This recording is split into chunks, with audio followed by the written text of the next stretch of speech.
Ar reikia bijoti žvėrių? Reikia žinot, ką daryti, kaip elgtis. Ta prasme, pirmiausia, nereikėtų miške būti labai jau tyliai. Žvėris dažniausiai išgąsdina tas netikėtumo faktorius. Ir kai yra netikėtumo faktorius, žvėries reakcija gali būti pulti.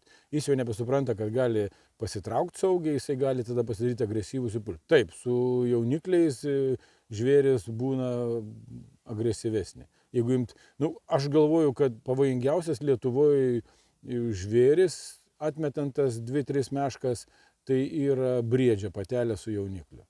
Jo, tai jeigu jūs tyliai prieitumėt ir jie atsisukus jūs pamatytų ten per kokį 10 metrų, aš taip įsivaizduoju, ką jin darytų, tai pirmiausia jūs pultų. Jo, jeigu ten šerno patelė, nėra man tai buvę, visada bėga. Bet vėlgi, jeigu jūs spaustumėte į kampą, jisai gali ir pulti.